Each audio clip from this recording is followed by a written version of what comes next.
Welcome to Inside the Village, a podcast from Awaken Village Press. This is a space for honest conversations about creativity, meaningful work, and the journey of bringing ideas into the world, and also the bigger questions that shape our lives and who we become along the way. Through different conversations and reflections, my hope is that this podcast offers you not just insight, but a sense of connection, a reminder that you're not doing this alone. I'm really glad you're here.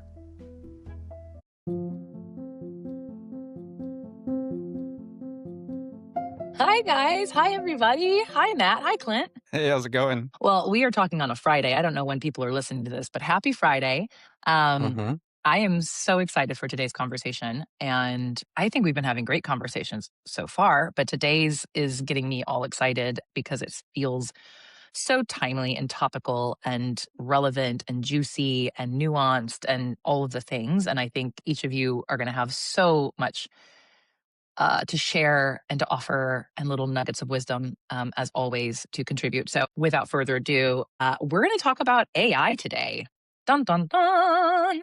Gosh, and there's so many directions, of course, we could go with this, and there are likely many directions we will go today. But full transparency, I used AI to generate some questions for today's episode. So, I've actually already been having some conversations with ChatGPT. I do date both ChatGPT and Claude. I'm very polyamorous when it comes to my AI. And so I'm in multiple relationships right now simultaneously, which is so interesting. That's not the conversation that we're having today, by the way. Though it could be, and maybe that is where we go. But Chat and I have been chatting because I had a conversation with it many weeks ago before actually we all had a call within our village to talk about AI and our philosophy and how we see it, and just questions that are being raised about it. And it was such a great conversation. And so based on some of those notes, I said, hey, ChatGPT, we're going to do a podcast episode today on this topic. Give me some questions. So here's the first question. What is it that makes a human voice irreplaceable? And what, if anything, does the rise of AI help us see more clearly about that? Who wants to go first? Matt, you look like you're holding nuggets. Okay. Yeah, I'm happy to dig into this one. So, you sent your questions a few minutes ago, and it stimulated all sorts of things for me. Partly because I am outside of Awaken Village, I am doing research right now on how we think about human AI relationships. And so I'm deep in reading all of these articles, and so then it's all just top of mind for me. So the place that I want to start with this question is a little bit further afield, but then it'll come back. There is a thought leader, Zach Stein, who talks about the personhood conferral problem with AI, which means humans, individuals, tend to think about AI as a person, as an individual. And that this has issues because it's actually not a person. And in particular, it doesn't have like an egoic center with a coherent worldview and a sense of identity that it makes meaning out of. That's one. And number two, because we can't hold it morally responsible for what it says. Number two. So if I say, you should break up with your partner, right? If I give you advice like that, there's a moral responsibility that I hold. But if AI says that, we can't say, you have a moral responsibility for what you're saying. We can't hold it responsible in that way.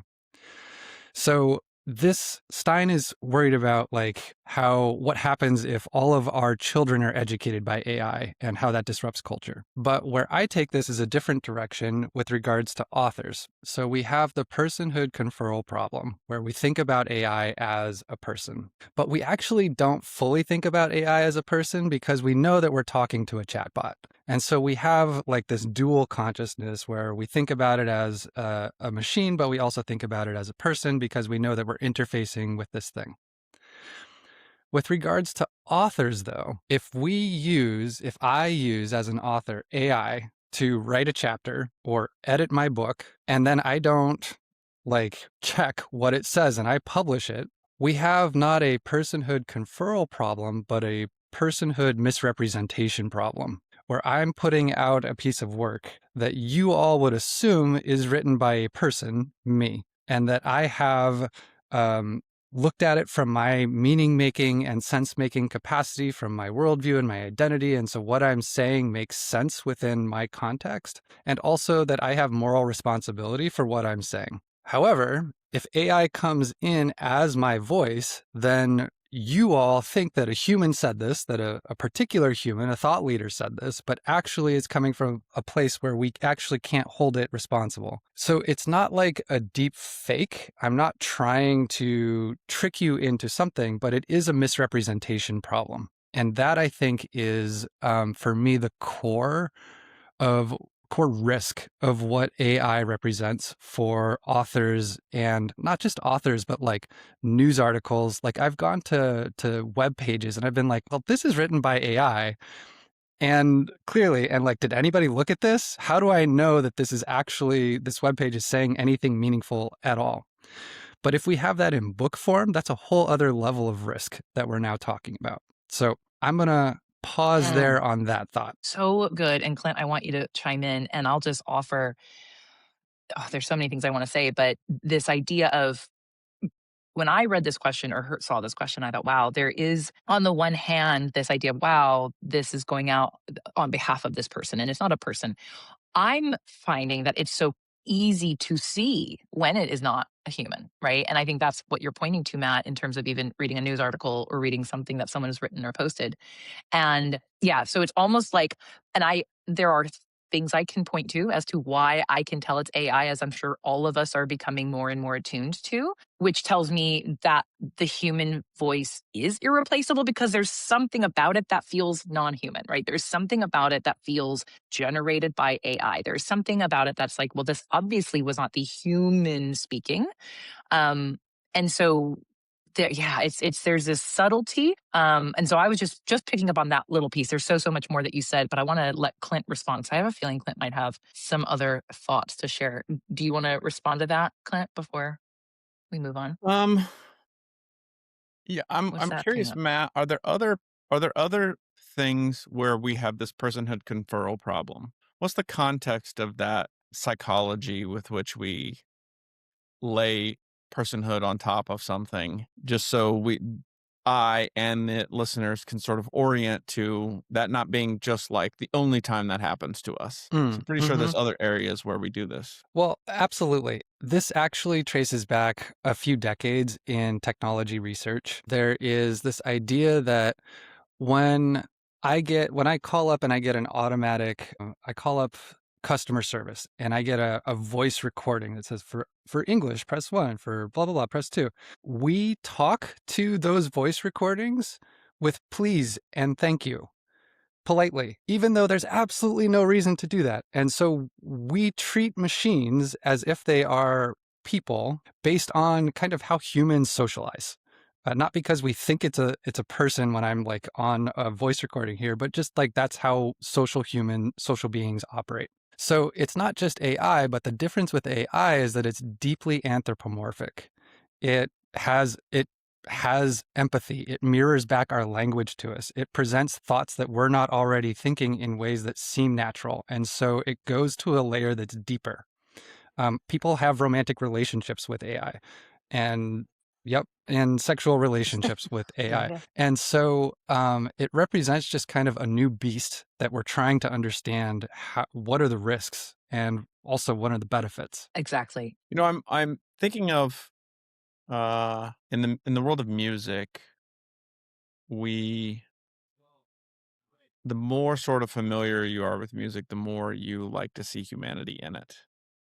You're sort of more drawn to, which is why we like to go to a live show. And if you've only ever listened to your favorite artist on a CD or a record or MP3 or whatever your method is, and you go see a live show, you can be sort of taken back at how different it sounds, and where they go with it on the fly. That's based on the audience, or they mix songs together, or they take a tangent. This is something that humans have. We have sort of those errors built in to our experience. I had a professor who was a famous quilter of all things as her hobby. She might have been more famous quilting than she was as a professor in her late career.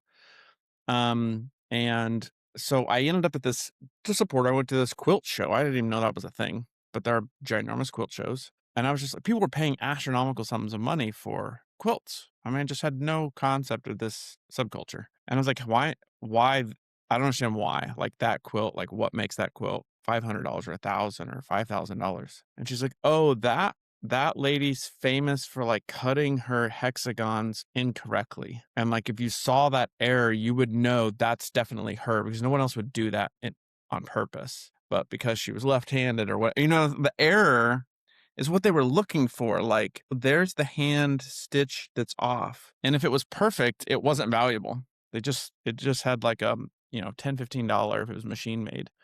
That was sort of the first time 20 years ago where I sort of was introduced to this concept of like looking for and celebrating the error in it. And error is a strong word, but just sort of pointing that direction to how it works. LLMs, which we call chatbots, but they're just using a predictive analytics to guess the next best word for the situation and using math, which is not how humans exactly come up with language. And it's not how we sort through our thoughts in real time, which is why that can kind of feel so different. So yeah, I think that the human voice, I think the original question was like, what's the value of the human voice? We've always had a desire for the authentic. That's just globally, when things get existential crisis, we run towards the more authentic. Like we go to war and everyone starts wanting stuff out of leather and cotton and, and plant their own plants. It's in our DNA to really want to see the humanity, obviously in the technology, but really find it in other humans. It brings us a lot of comfort, which is probably just a really great evolutionary biology species thing, right? So you didn't fall in love with every tree or horse that walked by, but you were able to differentiate the human experience. So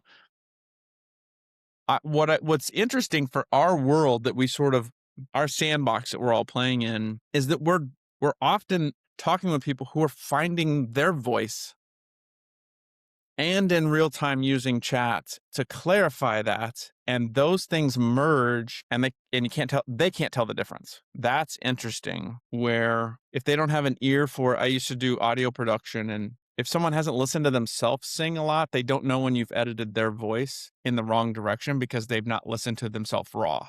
They don't know that that's their timbre or whatever. And you can trick them really easily that like, oh yeah, you sound like that. Well, they don't. They sound like that post-production, but they don't know. So it's to me, it's kind of in that vein. This actually is a beautiful idea that I was just talking to someone yesterday about singing, right? We were talking about how so many vocalists, and this is not just in the realm of music, but just to use this, we want to mimic. I was a singer. I sang for most of my life growing up, and I wanted to mimic other vocalists, right? I hear the Celine Dion's of the world, or the Mariah Carey's, or the whomever. And I was like, I want to sound like her. And so I try to sound that, and I don't. And a lot of vocalists, that's where they get in trouble. That's probably where they end up developing vocal nodes. It's where they just aren't in their fullest expression because they are trying to sound like somebody else.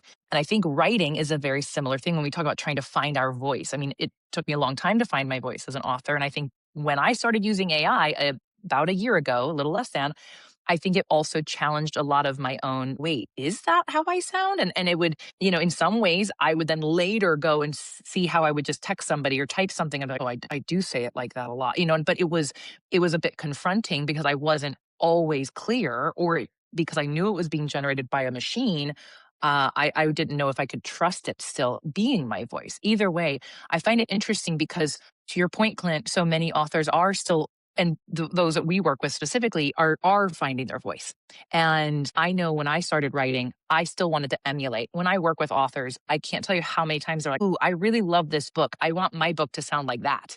But that's not you. That's not your book, right?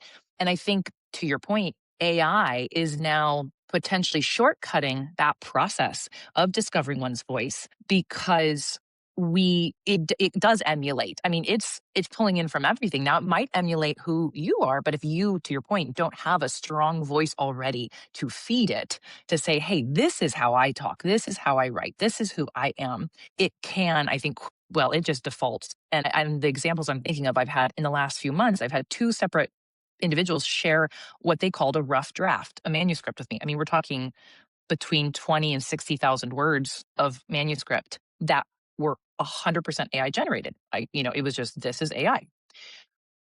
And I think both of them felt like, I've got really strong I've got a really solid book. And I'm thinking, the ideas are great. I mean, I can see, you have a really interesting story. You have some really cool ideas of concepts, but it's not a manuscript. It's not even close to a manuscript. Like, these are not books. And oddly, I mean, they are, interestingly, one of the men I'm working with, his core wound is not feeling seen or heard. And so as we started working together, I was able to say, listen, but we're going to just use this as a reference document.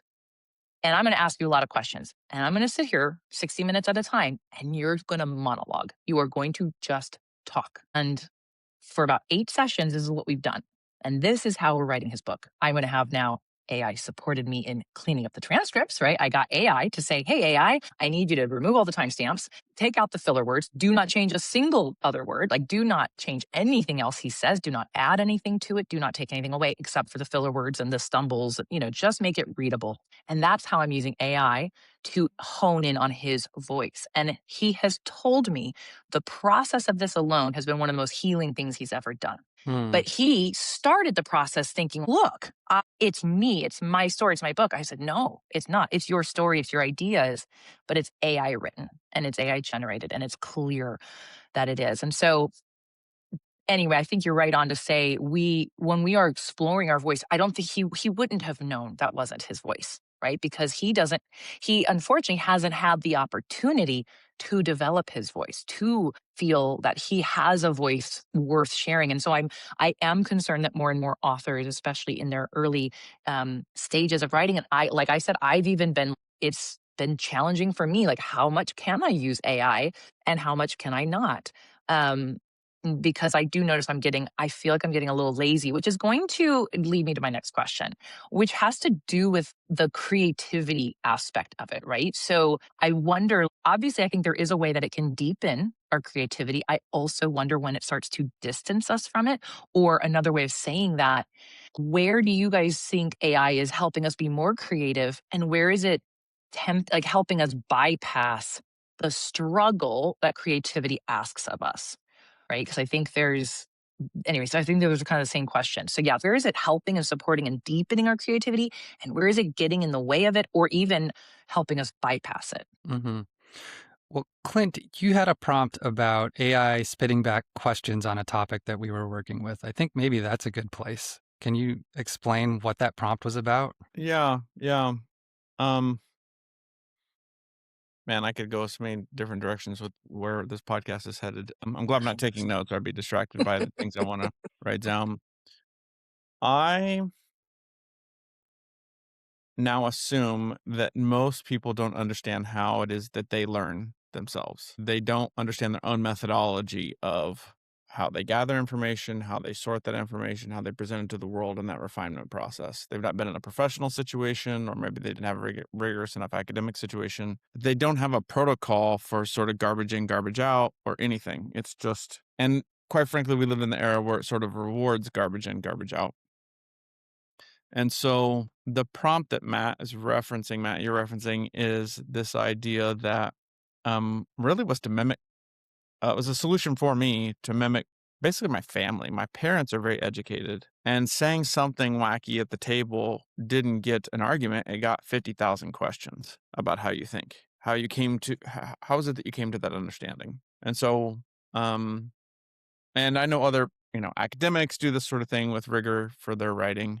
And so, my thought was, could I create a situation to where have an idea, if I have a thesis, I put it forth, and then I ask AI to basically write 50, sometimes it's 100, sometimes 150 questions, because I like a good question session.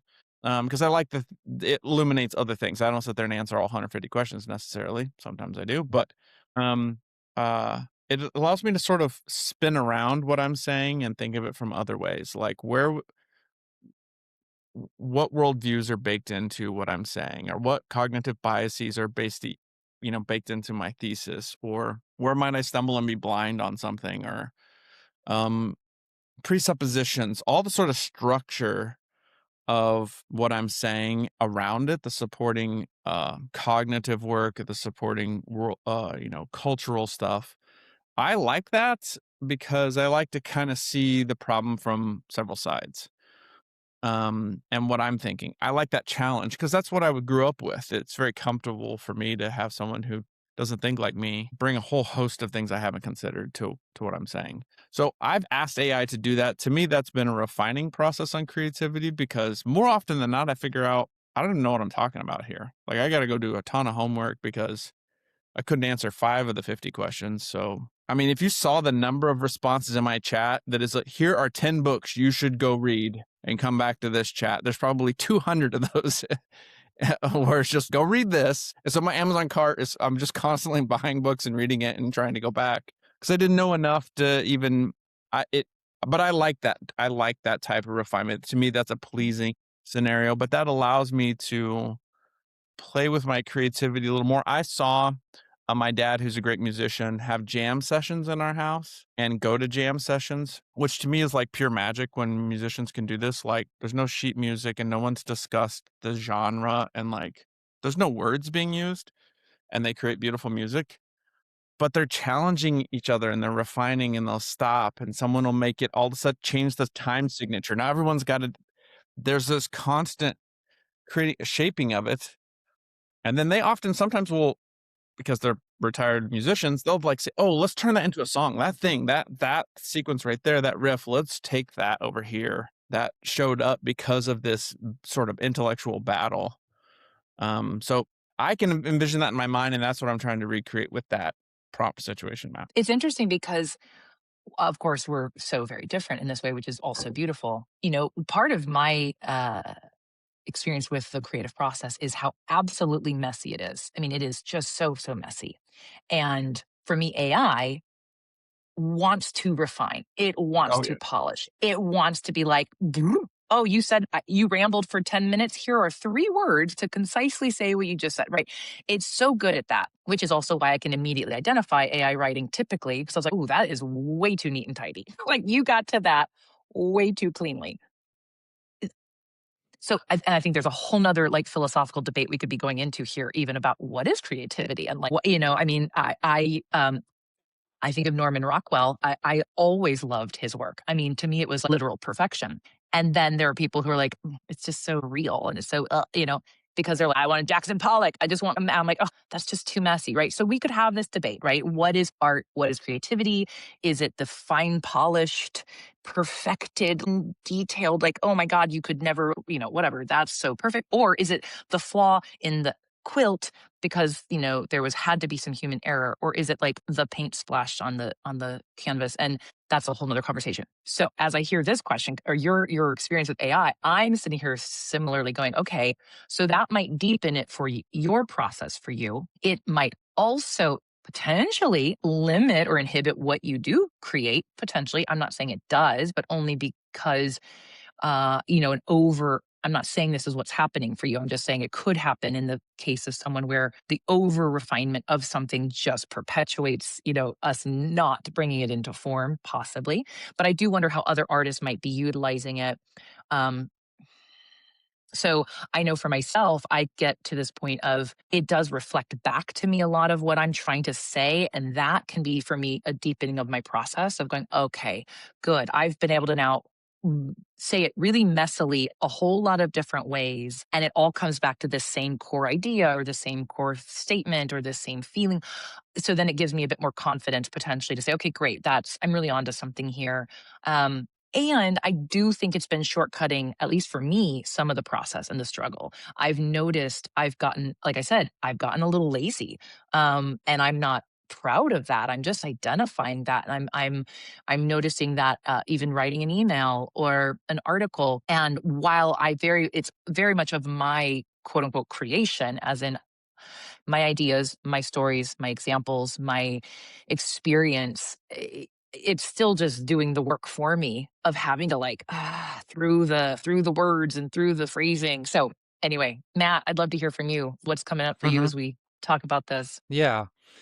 So my job is to be in the seat of the creator when I'm writing. And I have the AI makes it so easy for me to give away my sovereignty as a creator, saying, "Here, you do that." So that's the easy temptation. But really, if I want to be in the seat of the creator, I need to be generating whatever that looks like. And then for me, the opportunity is to use AI as a wall to bounce against. So I think about there's a tool, a framework called the empowerment dynamic, where one node on this is the creator, another node is the challenger, and then the third node is the coach, right? And when people interact through those roles, they tend to empower each other. So if I'm in the creator node, I can use AI to be my challenger. Hey, tell me where are the holes in this? What's wrong with my writing, or what would you critique? Or I can use AI as a coach. I can say, help me take this piece of writing and make it excellent. And then it gives me feedback where it's like, okay, well, you listed a bunch of these results, but then your next step that you're not doing is to tell us what that means. Tell us the implications of those results.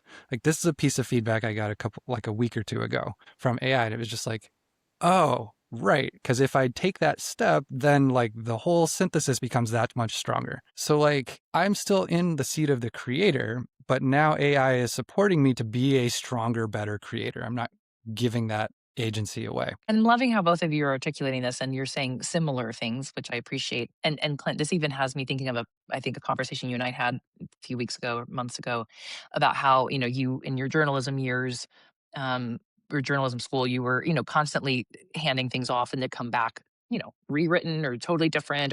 And then Matt, you and I had a conversation about editing the other, a couple weeks ago. It's like our editors, they're coaching us, they're refining it. So we have already been using, and I love that empowerment. I suggest triad, if you will. I haven't heard of it that way. I love that, and I think to that point, of course, we can hire a human coach. We can hire a human contrarian or challenger, to raise these questions or work with a friend or someone. And AI can also do that. Though going back to your original point, Matt, I'd be curious, right? They are not morally responsible for any of that, but they can still support us, right? There's still, Mm-hmm. certain things that like any good coach or any good editor might want to suggest or bring to the table that do not have an egoic frame of reference or bias. So anyway, I think that's so interesting. And that this to me starts to kind of dip into another question around, what does a humane or regenerative relationship with AI look like? Because I do think that's a lot of what people are asking right now, right? There are a lot of reasons for us to be concerned with AI, I'm sure. And I think, at least in my world, it's a tool, and like all tools, there are things you can use it to build something or destroy something. And I think it's really a matter of how do we use the tool. Clint, I think you were wise to say again, not everyone understands how they work. So to me, AI, I mean, it's learning from us. And so if I don't know how I work, I imagine the way I use AI is also going to be quite troublesome, maybe, or problematic at times. Um, anyway, so yeah, what are your guys' thoughts on that? Like, what does it look like to have a more humane or regenerative relationship with AI? Mm, There's the place of concern I come from in this is that it sort of is amplifying whatever's true now for the prompter. And the sort of vulgar phrase that I use to people is it's as dumb as you are. I've gone to a few professional AI workshops here in town, and I'm flabbergasted at the extremely low level of intelligence putting into the prompting, and then being a deep satisfaction with the outcomes from professionals, people with licensure. And I'm like, wow, you guys are really horrible question askers. Like, and you can't even tell that you're getting a subpar answer. Like that must be true outside of AI somewhere for it to be true within it, because they're coming with their given skill set to it. And sort of adjacent to that is I think that there's a real small percentage of people that can put together a 2-minute talk or a 5-minute talk or a 500-word piece or anything coherent about what they're thinking. They have almost no capacity to do any refining down to the thing that they really want to say. And so they don't AI just plays in that gap between that skill set. you know what I'm saying? They already don't know when they've arrived at a good thing to say without AI. If we just deleted all of it, they would still fail the assignments on writing a really heartfelt apology to somebody. I think there's so few humans that could pull that off. Or uh, um, a request from a politician, or something that you really had to choose the right words succinctly, you know? And so because of that gap, you're using a predictive analytics model to predict your intelligence in that space. And it's just reflecting it back to you. It might be wiser than you on either side of it, but if you don't have the wisdom to see it, you're missing it anyhow. You're kind of down the wrong rabbit trail. Like AI at the end of a lot of conversations suggests, hey, do you want me to put together a 3-page whatever? Do you want me to, what do you think about this? I 100% of the time don't like where it goes. I'm like, absolutely not. I'm not answering that question. That's dumb. Like, that's a stupid question. And so, but if you weren't a critical thinker in that way, you might just end up down this long rabbit trail forever. And so,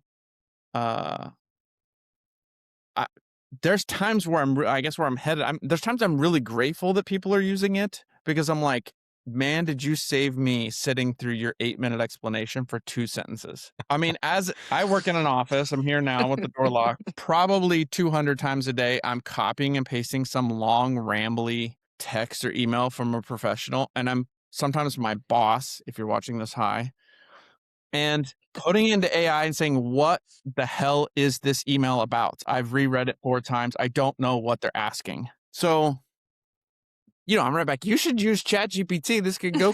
Why don't you ChatGPT me an email? Because I don't want to hear the rough edits. That's probably my versatism. In fact, just before we walked in, I hung up on my partner. Hello, if you're watching this. Because I'm like, I don't want to hear you think through this. Just send me a text once you've arrived at the end of the discussion, because I'm hearing you debate yourself on what you think about. I don't want to hear it. Go talk to ChatGPT. Please, I'm telling you. Please have open your ChatGPT boyfriend. Open Claude, because he's as rude as I am. No, he's not emotional. I know. No, this is what I need. That's why I'm dating both. Chat is my emotional support system. I want what Claude has to say, but use Claude for me. Claude is my business partner, okay? It just makes sense. I know that's why you like Claude. I want the autistic engineer to just give me the stinking sentence of the problem statement so we can move forward. I don't want to hear you ramble on for 10 years about how you're thinking about the thing. Like, Matt's a therapist. Go talk to Matt. And then Matt will give you a sentence at the end. Give me that sentence. Then we can move forward. So I'm grateful more often than not that people are using it. But it's kind of all over. It's the Wild West right now. We will likely watch a replay of this in 2 years and be like, whoa, we had no idea how this was going to turn out, Okay, I'll stop talking. I love it. Okay. That was great. So the question is around, what does a regenerative or humane relationship with AI I didn't even look listen to the question at some point. Yeah. It's totally fine. / rant. Yep. / rant. I love it. It's interesting that you use both of these words, because humane, like, there's one human involved, but then there's one non-human involved.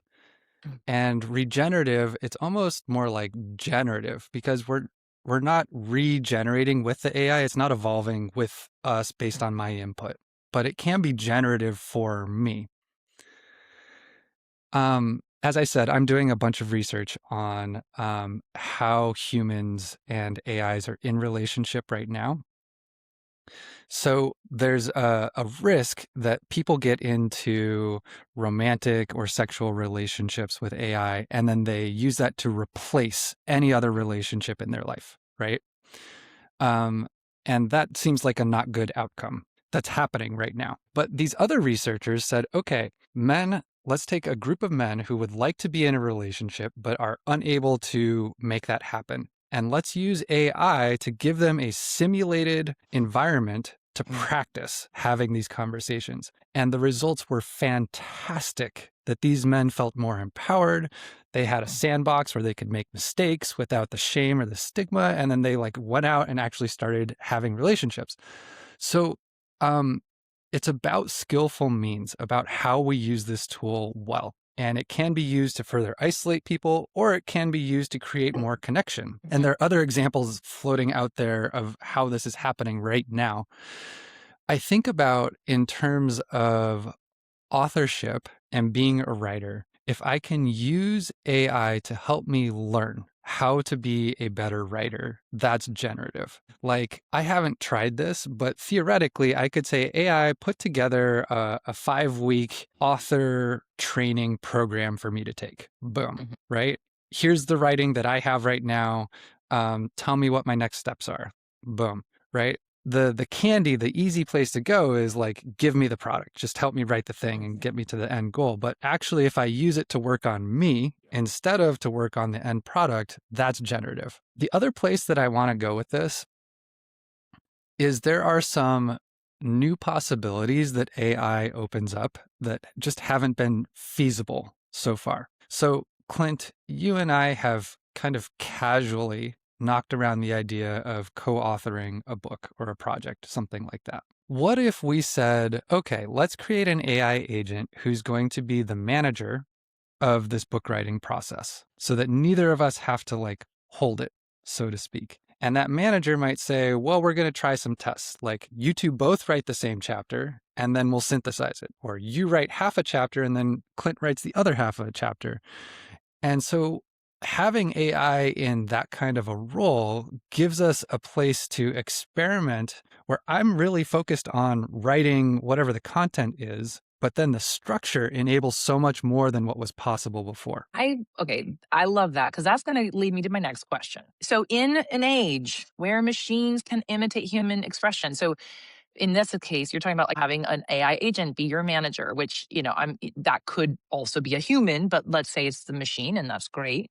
What becomes even more valuable about being human, right? So it's like the machine can do this. It will likely be more efficient. It will likely be more affordable. I mean, there's all these pluses and upsides to that, right?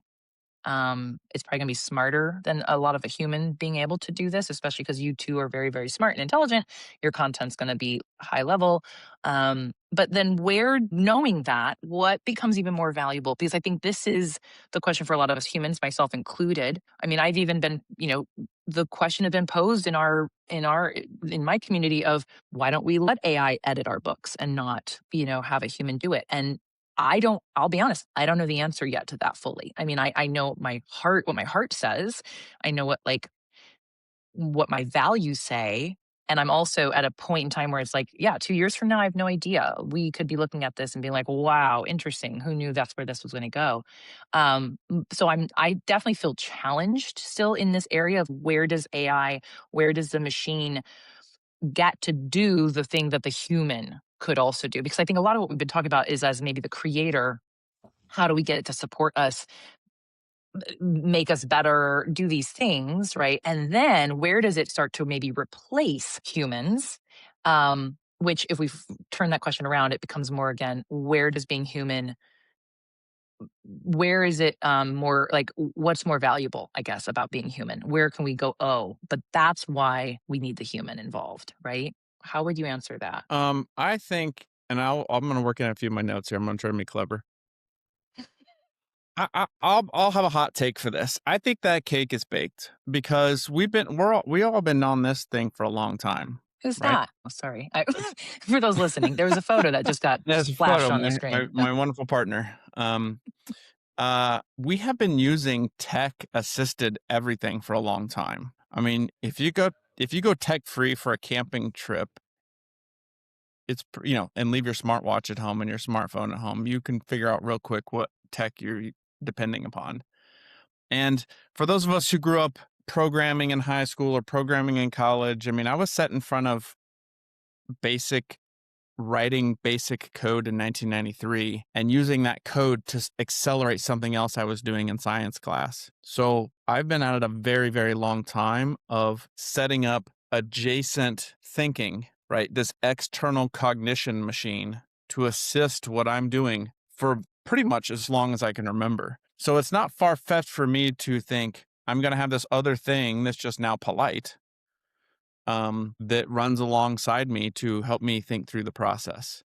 Where I'm sort of landing in this, though, So I point to this world often, but I do prairie restoration work. And the big debate in prairie restoration is there even such a thing as restoring the prairie? Because the conditions that existed when the prairie existed are long gone. They don't exist anywhere in North America. Anything that is a restored prairie is a hyper-curated little science experiment by a bunch of really wealthy people to pull that off. I used to work in the national parks. Every national park is a hyper-curated experience to time stamp a bygone era. The herds of elk are hyper monitored. The fish are hyper monitored. The birds, the trees. That's not nature doing itself. That's us controlling nature to look like a bygone era. So I think that it's reasonable for me to say we can't go back to the conditions with which Stephen Pressfield wrote Gates of Fire, or some other author who has just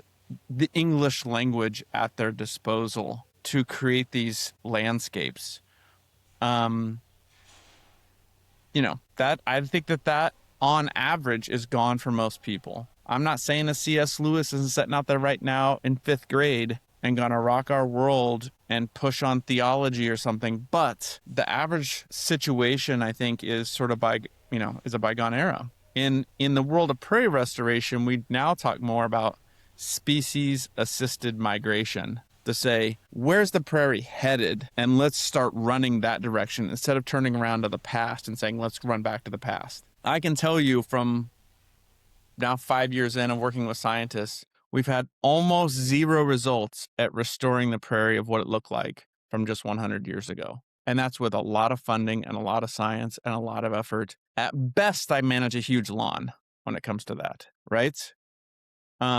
It is not a Laura Ingalls Wilder prairie, unless I wanted to spend an astronomical sum of money every year to basically start over every year with a fresh situation. So we spend more time saying, where's it going? And I think today, if we timestamp today in 2026, I'm kind of wondering if this is pointing at the future of how people are going to write. What does that look like? And how do we see ahead so that we land in a spot we want to land in this sort of species assisted migration? I don't know the wording for what that is in the author world, but it would be reasonable to at least at some point assume that there's going to be AI and author are kind of so merged in the next 5 or 10 years that we got to land in a place where we're actually communicating something that reveals humanity and not just we're all one big LLM. I It's my mean, take. yes. Mhm.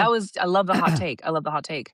And I think what you just said at the very end, yeah, how do we move forward so that we are not just one big LLM? And I think that kind of goes back to again, what is valuable about being human, right? So, Matt, what do you have to say about that? I think what is valuable about being human, what is essential and unique, is that we have experience, we transform, we change. And through the books that really grab me, there's a transmission where I'm along for that author's ride and I'm receiving something in myself. It's moving something within me based on what has moved in them. That's a transmission. The chatbots will be able to replicate ideas, but they at this point are not able to replicate that transformational process of growth that humans go through because they don't experience it from the inside.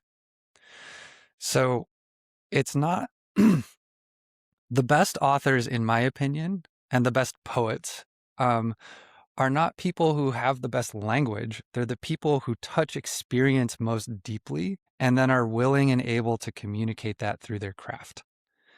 AI can sit on top of the experience and help us communicate it, but it can't have the experience. And so the transmission is what is essential. Rewind and re-listen. Okay, so great. Great. And of course, to me, I mean, I know that's what I connect to. It's funny. I know, I'm thinking of Clint because I know Clint and I have had some conversations about you would rather read a textbook than someone's journey. And I get that. There are different intentions, and I don't mean to put words in your mouth. I'm just summarizing a lot of Oh no, conversation we've I had. could say more, but Yeah, let's not. Yes, I would yeah, much I know. rather read a field manual. Exactly. So, there are people like you who are like, no, I need the information. I think I probably am more in the Matt camp over here of I need to feel it. Like I need to like, of course, that's just the work I do in the world. That's what I'm lit up by, my purpose, my mission. And if you ever wanted to work with someone like me, that's what we're going to do. Clint can help you write a field manual. I am going to make sure that you have a transmission of lived experience coming through those pages, which is great. We need both. I'm going to ask one more question. We're really coming up on our hour here, but I want to ask this question and I think it could be so good. So let's just see where we end with this. So, what do we lose? Now, Clint, I want you to listen. This is the question. Okay. I'm this is what anticipation looks like on my end, Amanda. I'm I'm holding my mouth so you can get through the whole question. I'm here. I'm so present. You don't even know. I know. I can't wait. What do we lose and what might we gain when intelligence is no longer understood as exclusively human? Which already has, by the way, a supposition in there. So, like, we're supposing that that's what only humans have intelligence now, right? But so, what do we lose, and what might we gain when intelligence is no longer understood as exclusively human? Because again, I spend so much time learning from nature right now, and learning from people who learn from nature. We're likely on the precipice of another intelligence revolution, right? If we had the Age of Enlightenment, probably a few years into or a generation into, in 100 years looking back and saying there was a big change about what we thought was intelligence. The number of articles that come out explaining what trees know or mushrooms or sharks or whatever, that there's sort of the baked in intelligence. Go watch any documentary on bees and not just be blown away at that kind of communal intelligence, and those sort of super organisms. I mean, it's just mind boggling. So it's likely there might be a bifurcated understanding of machine intelligence and natural intelligence. As Westerners, we have a hard time grasping that we're nature, right? We have sort of like there's humans and then there's nature. We have the sort of dominion over all thread in our fabric. I think it could be reasonable that we get to a really clear machine intelligence and a really clear natural intelligence, if there is a bifurcation or a spectrum of that, where we're able to know the difference on that, or those who can tell the difference will benefit. So I already don't think about intelligence as exclusively human. Mhm. Similarly, so right. Um, but the nature of intelligence is very interesting to me in these questions about AI. Um, there's problem solving intelligence, there's Mm. fact checking intelligence, there's systemic intelligence, like what Clint is talking about with beehives, communal intelligence. They're all different facets.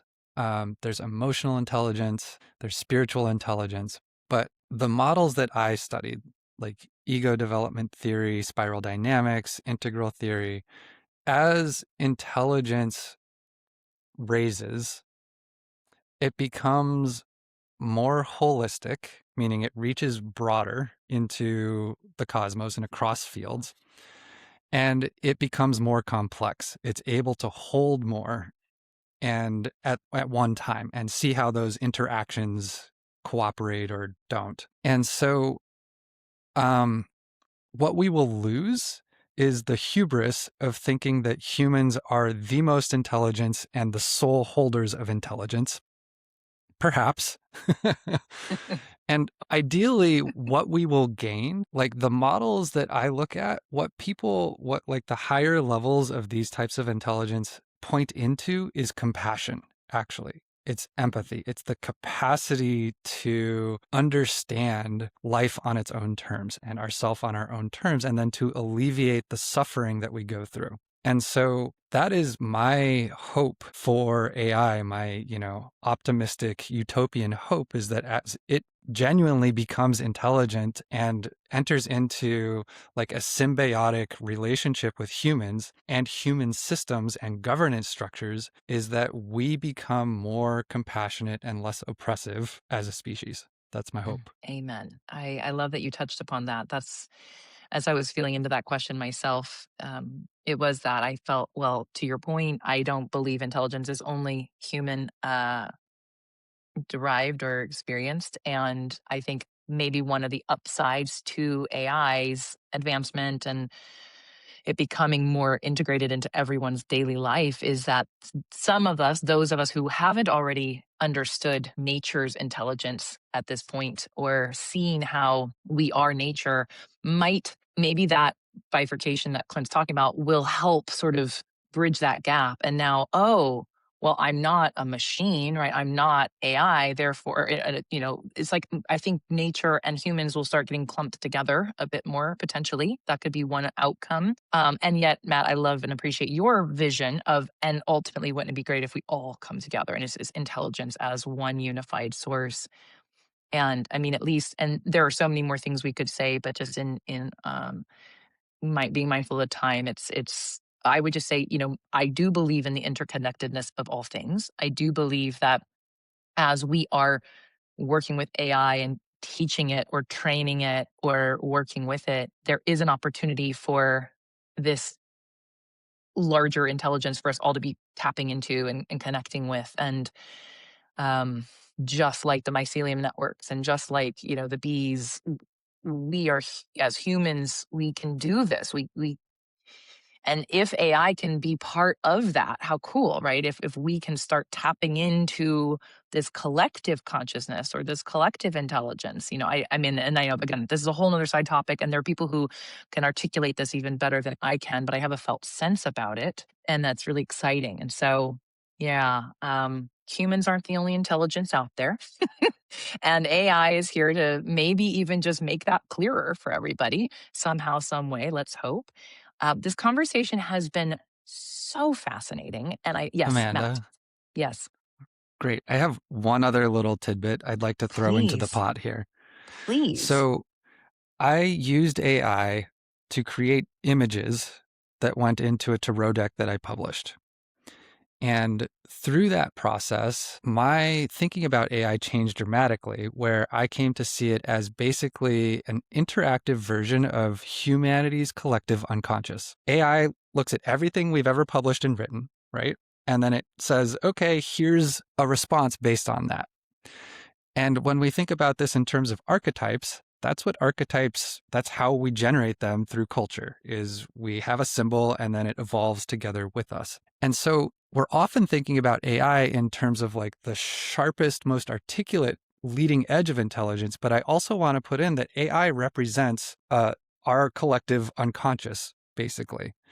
And that through understanding AI as the base layer as well, we can do our own shadow work, so to speak. And I'll just leave it at that. Thank you for adding that. Clint, before we wrap up, any closing thoughts from you? I think someone needs to leave a comment below to let us know if you're also in a polycule with Claude and chat like Amanda. Mac will help us lead that on our next discussion, the AI polycules. I don't know if they know about each other. That will Right, have to be exactly. That's the next discussed. question. They do. They do. I'm in integrity. I let them know. So that's really where I'd like to close. Please, let's leave those comments. I want to see that as well. I want to know I'm not alone out there. This has been, as I was saying, and now I will say it again. No, this has been such a great conversation. Truly, I knew it would be.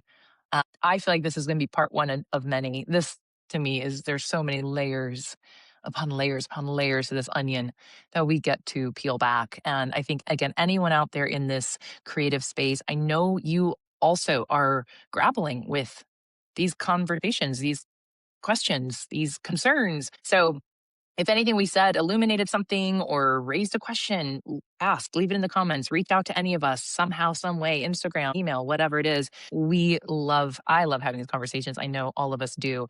And it would be fun if there are some other pieces to this puzzle that we want to address more deeply. We can do that on another episode. But thank you for listening. Thank you for grappling with these questions. It's not that the train left the station. What'd you say? You can't restore the prairie, so we got to go We where can't it's restore the headed. prairie. Like we're here. We're here. We're in it. We're not. Yeah. This something about being baked. What? Let's get Please leave a baked. comment below We're as to already what baked. Amanda is talking about. Matt, thank you, Matt. Thank you, Matt. All right. Yes. Fill us in. AI will generate a description for us. So don't worry. I'm sure it will capture exactly what we missed. I appreciate you guys so much. Thanks for being in this conversation. Thanks for sitting at the table. And thank you all for listening today. Have a great one. Thank you for being a part of this conversation.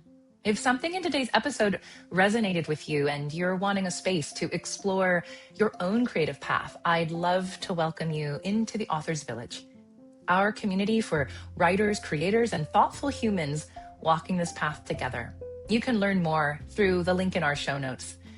Until next time, thanks for being here.